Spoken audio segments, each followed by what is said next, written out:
آپ صلی اللہ علیہ وسلم کی قبر پر جو گنبد بنایا گیا نا، وہ بھی بہت بڑا منکر ہے۔ آپ نے فرمایا لعنت و یہود پر، لعنت و نصارہ پر، انہوں نے اپنے اپنے انبیاء کی قبروں کو کیا ہے، سجدہ گاہ بنا لیا۔ حضرت عائشہ کی دور اندیشی دیکھو کیا کہتی ہیں، اللہ کے نبی نے 5 دن پہلے یہود و نصارہ پر لعنت کر کے بتایا اے لوگو تم میری قبر کے ساتھ وہ کام نہ کرو جو یہودیوں نے کیا ہے۔ 1253 میں سلطنت عثمانیہ کے جو بدعتی بادشاہ تھے، انہوں نے کیا کیا، رسول اللہ صلی اللہ علیہ وسلم کی قبر پر گنبد بنا کے اس کو ہرا رنگ دے دیا۔ اب دیکھیے اس وجہ سے پتہ نہیں کیا کیا ہو رہا ہے، ہماری مسجدوں کے مینارے ہرے ہو رہے ہیں، ہمارے مسلمان جو سر پر ٹوپیاں پہنتے وہ ہرے ہو رہے ہیں۔ لوگ بولے تو بولتے یہ جو ہرا رنگ ہے نا، یہ جنت کا رنگ ہے، یہ سرکار کی یہ ہے۔ ان الحمد للہ نحمده ونستعینه ونستغفره ونعوذ بالله من شرور انفسنا ومن سیئات اعمالنا، من يهده الله فلا مضل له ومن يضلله فلا هادي له، واشهد ان لا اله الا الله وحده لا شريك له، واشهد ان محمدا عبده ورسوله، اما بعد فإن خير الحديث كتاب الله، وخير الهدي هدي محمد صلى الله عليه وسلم، وشر الأمور محدثاتها، وكل محدثة بدعة، وكل بدعة ضلالة، وكل ضلالة في النار۔ يا أيها الذين آمنوا اتقوا الله حق تقاته ولا تموتن إلا وأنتم مسلمون۔ يا أيها الناس اتقوا ربكم الذي خلقكم من نفس واحدة وخلق منها زوجها وبث منهما رجالا كثيرا ونساء، واتقوا الله الذي تساءلون به والأرحام إن الله كان عليكم رقيبا۔ يا أيها الذين آمنوا اتقوا الله وقولوا قولا سديدا يصلح لكم أعمالكم ويغفر لكم ذنوبكم، ومن يطع الله ورسوله فقد فاز فوزا عظيما۔ قال الله تعالى في محكم تنزيله، أعوذ بالله من الشيطان الرجيم، من همزه ونفخه ونفسه، اهدنا الصراط المستقيم صراط الذين أنعمت عليهم غير المغضوب عليهم ولا الضالين۔ روى الترمذي عن عدي بن حاتم رضي الله عنه قال قال رسول الله صلى الله عليه وسلم اليهود مغضوب عليهم والنصارى ضلال، ذكره الألباني في صحيح الجامع۔ معزز حاضرین، بزرگوں، نوجوان دوستوں اور پردہ نشین خواتین اسلام، آج کے خطبہ جمعہ میں یہود و نصارہ کی مخالفت کتاب و سنت کی روشنی میں اس تعلق سے چند باتیں ہم آپ کے سامنے رکھیں گے۔ اس موضوع کے انتخاب کی وجہ یہ ہے کہ جب بھی ایک انگریزی سال آتا ہے تو امت مسلمہ میں ہم دیکھتے ہیں جو لوگ یہودیوں سے، نصارہ سے متاثر ہوتے ہیں، وہ ہیپی کرسمس بولنے سے بھی پیچھے نہیں ہٹتے، بلکہ آگے بڑھ کر وہ 31 دسمبر کی جو رات ہوتی ہے اس رات میں ہیپی نیو ایئر کا نعرہ لگانے سے بھی پیچھے نہیں ہٹتے۔ تو میں نے مناسب سمجھا کہ امت کو اس سال کے شروع میں یہ بتا دیا جائے کہ یہود و نصارہ کون ہوتے ہیں۔ اللہ تبارک و تعالیٰ نے ان کے صفات کا قرآن میں تذکرہ کر کے ہمیں ان سے بچنے کی تاکید فرمائی۔ جناب محمد رسول اللہ صلی اللہ علیہ وسلم نے عقائد میں، معاملات میں، کئی چیزوں میں آپ نے اپنی امت کو جو ہے ان کی روش پر چلنے سے منع فرمایا۔ تو آج کا خطبہ انہی سے متعلق ہے۔ سب سے پہلے میں نے آپ کے سامنے سورہ فاتحہ کی آخری آیتیں پڑھی۔ ہم میں سے ہر ایک کو یاد ہیں آیتیں یہ، بندہ اللہ تبارک و تعالیٰ کے سامنے کھڑے ہو کر کہتا ہے اے اللہ تو نے مجھے اسلام کی دولت سے مالا مال فرمایا، جنت کا راستہ دکھایا، اے اللہ تو مجھے اس پر ثابت قدم فرما۔ بندہ اللہ سے کہتا ہے، اور اللہ تعالیٰ سے بندہ کہتا ہے اے اللہ تو مجھے نبیوں کے راستے پر، شہداء، صدیقین، صالحین کے راستے پر چلا۔ اور بندہ اللہ کے جناب میں کھڑے ہو کر کہتا ہے اے اللہ تو مجھے یہود کے راستے پر نہ چلا۔ جو حدیث میں نے آپ کے سامنے پڑھی، حضرت عدی بن حاتم، یہ خود کرسچن تھے، بعد میں مسلمان ہوئے، کہتے ہیں کہ رسول اکرم صلی اللہ علیہ وسلم نے المغضوب علیہم کی تفسیر میں فرمایا اس سے مراد جو ہے کون ہیں؟ یہود ہیں۔ ضالین سے مراد کرسچن اور نصارہ ہیں۔ ان دونوں کا راستہ کیوں نہیں چلنا چاہیے، اس کی وضاحت کرتے ہوئے علامہ ابن تیمیہ رحمہ اللہ نے بڑی پتے کی بات کہا یہودیوں کے اندر علم تھا، عمل نہیں تھا، نصارہ کے اندر علم تھا، عمل تھا، علم نہیں تھا۔ مگر ہمیں کیا کرنا چاہیے؟ ہمارے ساتھ علم بھی ہونا، عمل بھی ہونا۔ اسی لیے علامہ ابن تیمیہ رحمہ اللہ اس آیت کی تفسیر میں کہتے ہیں کل من عبد اللہ بالحب والخوف والرجاء فهو مؤمن موحد، جو بندہ اللہ کی عبادت کرتا ہے، اس کے دل میں اللہ کی محبت، خوف اور امید ہوتا ہے تو وہی موحد ہوتا ہے۔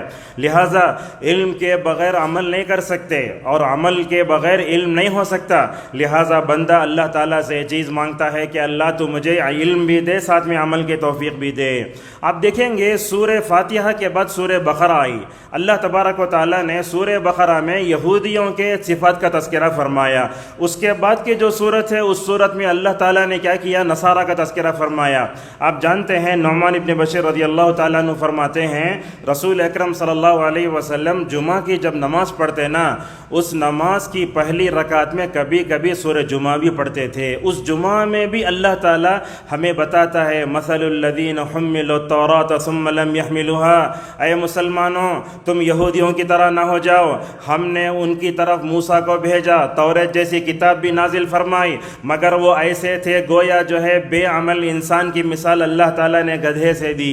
اور اللہ نے اس میں یہود کی ایک صفت یہ بتائی، اے یہودیو تم اللہ تعالیٰ کو اللہ تعالیٰ کے چہیتے بولتے ہو نا، تم موت کی تمنا کرو، بلکہ اللہ فرماتا ہے کہ وہ موت سے بھاگتے تھے۔ جمعہ میں یہودیوں کا تذکرہ کر کے اللہ امت سے فرماتا ہے لوگو تم جو ہے کیا کرو، دنیا میں حرص میں مبتلا نہ ہو جاؤ، آخرت کو یاد رکھو۔ اور جمعہ کا سب سے بڑا ایک پیغام یہ ہے، یہ جمعہ ہماری جسمانی تربیت کے لیے نہیں آتا، روحانی تربیت کے لیے آتا ہے۔ لہٰذا ایک روایت آتی ہے مسند احمد میں، رسول اکرم صلی اللہ علیہ وسلم نے فرمایا کائنات کی ہر چیز جمعہ کے دن کانپتی رہتی کہیں قیامت نہ آ جائے۔ یہ جو ہم بیٹھے ہیں نا، یہ منظر ہمیں حشر کی یاد دلاتا ہے۔ جمعہ آ جائے اور ہم آخرت کو یاد نہ کریں، یہ ہو ہی نہیں سکتا۔ اور آخرت کو یاد کرنے کے لیے اسی دن رسول اکرم صلی اللہ علیہ وسلم کبھی فجر کی پہلی رکعت میں سورہ سجدہ پڑھتے، سورہ دہر پڑھتے، سورہ جمعہ، منافقون، اعلی، غاشیہ، حتیٰ کہ عید کے موقع پر بھی نبی کریم صلی اللہ علیہ وسلم آخرت کو فراموش نہ کرتے تھے۔ معزز حاضرین، رسول اکرم صلی اللہ علیہ وسلم نے جو زندگی گزاری نا، شاید ایسی زندگی آپ سے پہلے کسی نے نہ گزاری اور نہ قیامت تک گزارے گی، بلکہ اللہ تعالیٰ کو رسول اللہ کی زندگی کی قسم کھانی پڑی۔ اللہ فرماتا ہے سورہ حج میں لعمرک، اے اللہ کے نبی آپ کی حیات طیبہ کی قسم۔ چنانچہ آپ صلی اللہ علیہ وسلم کی مکے کی 10 سالہ زندگی، مدینے کی مکے کی 13 سالہ زندگی اور مدینے کی 10 سالہ زندگی دیکھتے ہیں تو آپ صلی اللہ علیہ وسلم بڑے حکمت سے پیش آتے تھے۔ مکے میں تو یہود نہیں تھے، نصارہ نہیں تھے۔ اللہ کے نبی صلی اللہ علیہ وسلم مدینہ تشریف لائے تو آپ کو مدینے میں یہودیوں سے سابقہ پڑا۔ چنانچہ آپ صلی اللہ علیہ وسلم نے دیکھا مدینے میں یہودیوں کے 3 قبیلے رہتے تھے، ایک کا نام تھا بنو قینقاع، اور ایک کا نام تھا بنو قریظہ، اور ایک کا نام تھا بنو نذیر۔ یہ قوم ایسی مکار قوم ہے جس نے اللہ پہ حملے کیے، جس نے رسولوں کی تکذیب کی، حتیٰ کہ رسول اللہ صلی اللہ علیہ وسلم کو قتل کرنے کی کوشش کی، شرارتیں کرتے رہے۔ اللہ کی نبی کی حکمت دیکھیے، ہر قبیلے کے ساتھ آپ صلی اللہ علیہ وسلم نے اس کا جو جرم تھا اس کے مطابق فیصلہ فرمایا۔ معزز حاضرین، اللہ کے نبی صلی اللہ علیہ وسلم چاہتے کہ امت کبھی بھی یہود اور نصارہ کے راستے پر نہ چلے۔ وہ کون سے مجالات ہیں جس میں آپ صلی اللہ علیہ وسلم نے اپنے امت کو روکا؟ سب سے پہلے میں آپ کے سامنے پیش کرتا ہوں اذان کا مسئلہ۔ روایت آتی ہے بخاری میں، جو ہے نماز فرض ہو چکی تھی، لوگوں کو جمع کرنے کا طریقہ معلوم نہ تھا۔ بعض لوگوں نے کہا گھنٹی بجائی جائے، بعض لوگوں نے کہا کہ ایک بلند مقام پر آگ بلند کر دی جائے۔ اللہ کی نبی نے فرمایا میری امت کی عبادت کا طریقہ نہ یہود کا ہوگا نہ نصارہ کا ہوگا۔ چنانچہ آپ صلی اللہ علیہ وسلم نے نہ گھنٹی بجانے کو پسند فرمایا، نہ بلند آگ پر جو ہے بلند جگہ آگ لگانے پر جگہ فرمایا۔ کیا ہوتا ہے دیکھو اس امت کی عبادت کیسی ہوتی ہے، دیکھو ماشاءاللہ۔ عبداللہ ابن زید ابن عبد ربہ رضی اللہ عنہ سو رہے تھے، فرشتے نے آ کر جو ہے کیا ہے ان کو خواب میں اذان سکھائی، وہ بھی دیکھے اذان، حضرت عمر بھی دیکھے اذان۔ حضرت عمر تو اذان دیکھ کر سب سے پہلے جا کے میں رسول اللہ کو اذان کے کلمات بولوں گا بول کر وہ چادر گھسیٹتے ہوئے نبی کریم صلی اللہ علیہ وسلم کے دربار میں پہنچے۔ معزز حاضرین، آپ صلی اللہ علیہ وسلم نے مدینے میں رہتے ہوئے یہود و نصارہ کی مخالفت کرنے کا جو مجال بتایا، علامہ ابن حجر رحمہ اللہ کہتے ہیں کہ تقریباً وہ 30 مقامات پر ہیں۔ سب سے پہلے آپ کے سامنے پیش کرتا ہوں عقیدے کا میدان۔ امت مسلمہ کو کبھی بھی عقیدے کے میدان میں یہود و نصارہ کی روش پر نہیں چلنا چاہیے۔ اللہ تعالیٰ سورہ توبہ میں فرماتا ہے وقالت الیہود عزیر ابن اللہ وقالت النصارى المسیح ابن اللہ، یہودیوں نے عزیر کو اللہ کا بیٹا بنایا، نصارہ نے کیا کیا؟ عیسیٰ کو اللہ کا بیٹا بنایا۔ کفار مکہ نے کہا کہ فرشتے اللہ کی بیٹیاں۔ اللہ فرماتا ہے یہ لوگ غارت ہو جائیں، اللہ تعالیٰ ان پر لعنت کرتا ہے۔ عزیر کو اللہ کا بیٹا بولنے والوں تم غارت ہو جاؤ، نصارہ کو اللہ کا بیٹا بولنے والے تم غارت ہو جاؤ، اور کفار مکہ کے لیے بھی مکمل طور پر دعا کی گئی۔ یاد رکھیں اس امت کو کبھی بھی کسی بھی چیز کے بارے میں غلو نہیں کرنا چاہیے۔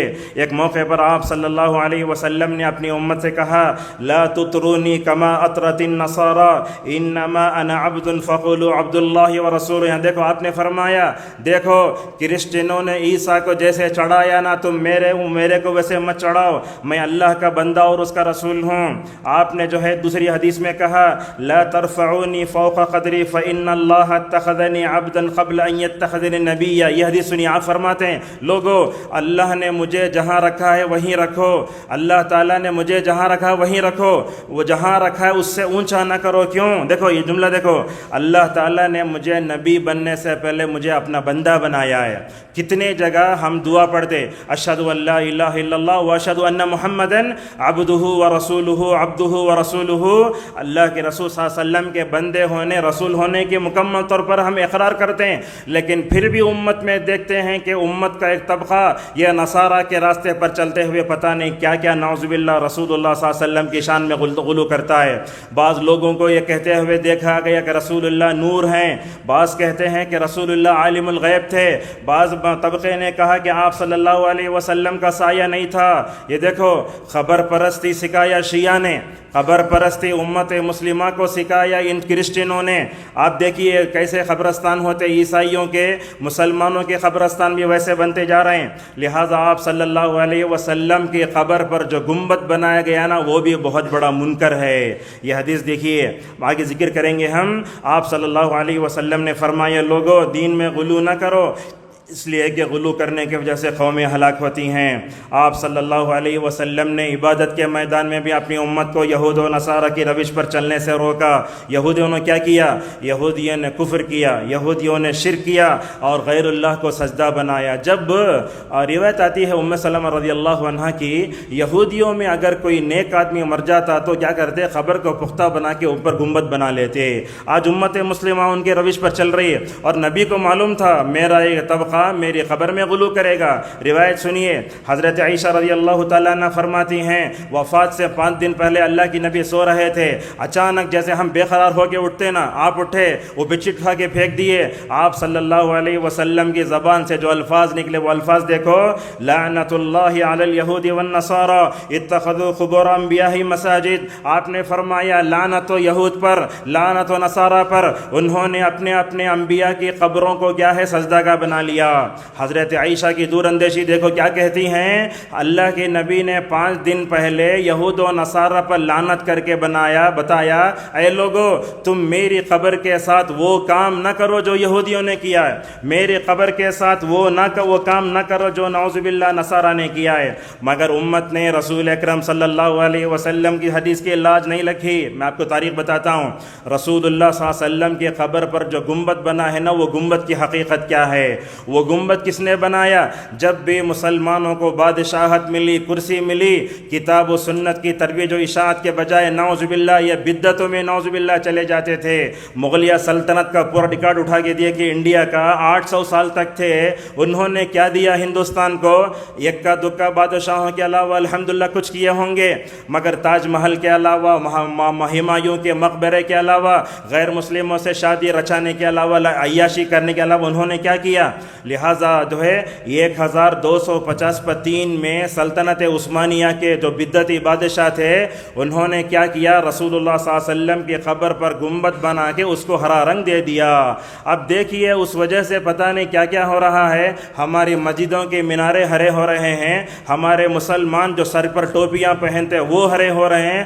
لوگ بولے تو بولتے یہ جو ہرا رنگ ہے نا یہ جنت کا رنگ ہے، یہ سرکار کی یہ ہے۔ ملک عبدالعزیز رحمہ اللہ